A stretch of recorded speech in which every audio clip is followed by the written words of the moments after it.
When Galway left the Berlin Philharmonic and no longer had to live in Germany, he chose to live in Switzerland by Lake Lucerne. Annie, my second wife, she was Swiss and she grew up here and she had all her friends here. So we thought, when I leave the Berlin Philharmonic, we should go there because at least one of us will be surrounded by friends. And then gradually I got to know everybody here too, and everybody knows me now, so this is home. When the marriage to Annie came to an end, he stayed in Lucerne. The third Mrs. Galway was to be a New Yorker called Jeannie. Jeannie, I met her in 1978. She was at a flute course, and I went to this flute course in America, just passing through. And then, well, I saw her sometimes after that. When we were going through New York, she would come to concerts and things like that. And then I didn't see her for a number of years. And then I was in the middle of this big hassle with Annie. And I'd already moved out and I was living in this apartment for about 2 years. And one day I was playing at Carnegie Hall and I walked in and there was sitting Jeannie. And I didn't recognize her to begin with, and then so I told her, hey, let's have lunch tomorrow. So we've been having lunch every day since.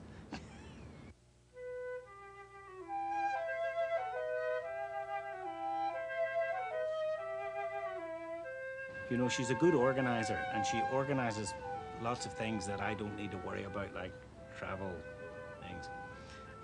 And she also plays the flute, you know. As a matter of fact, I think that I've played so many flute duets with Jeannie that when we play duets, the result is like 100 times better than when I play with all these other big macho flute players. Just because we simply work out how it sounds the nicest and everything like this. And I think it's a lot of fun, you know, play the flute with Jeannie there, it's a real scream. Every time I play a wrong note, I blame it on her. And she believes me because she doesn't think I would play a wrong note.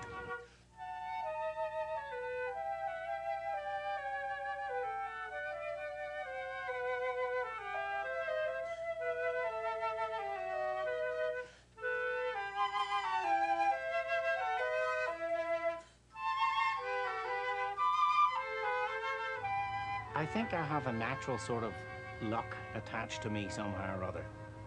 When you think of the sort of things that happened to me, like 2 unsuccessful marriages and 2 broken legs, something like this. I mean, here I am, as Elton John says, I'm still standing and doing very well on it, you know, and I have very good relationships with all my kids and my ex-wives and stuff like this. So it's, I feel very lucky to be in the situation I am in. Is the 3 marriages, is that the direct price of success? I think so, because, you know, for example, Annie, her idea of going somewhere was like about 10 minutes down the road.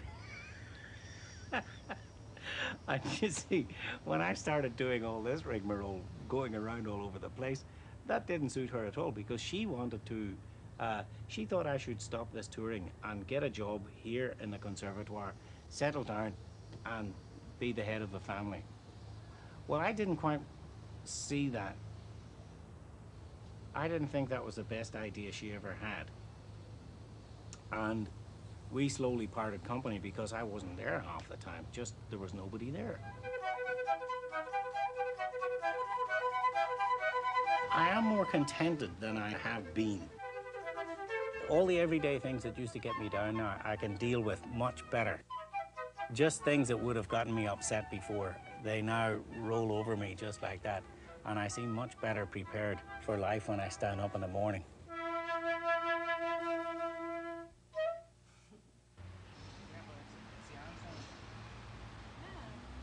But the original reason for his coming to Switzerland having gone, is there not perhaps some sadness, a feeling of exile in a foreign country, and a hankering after his roots?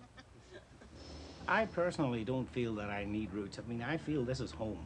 This is where I live. All these things on the walls, they're all paintings by friends of me. The pictures or given by friends. The whole thing, this is where I live, this is it. I don't have anything in Ireland. And I mean, when I think of going home, I think Luzerne. Because I've lived here now for 15 years, I think, but no, 13. Oh, what I like about Switzerland is that the people are funny. In Luzerne, you can't tell the difference between the guy who cleans the street and the Lord Mayor. They both have the same accent. The second thing is I like the standard that is set in every part of Switzerland by people working. Maybe this is just because I was born in Northern Ireland from Protestant stock. You know, they do think a bit like that. They're rather hard. And they hardliners, you know, they call them over there. And I think perhaps this is my Ulster background coming out, but I think it's not a bad thing, you know, because if I'd been born somewhere else where the standard was not so high, where people were not asked to do things, maybe I wouldn't be in the same situation and I wouldn't try so hard to play things the way I do. Because, you know, when I play, I really go at it like to get it. And I will practice it till I can get it.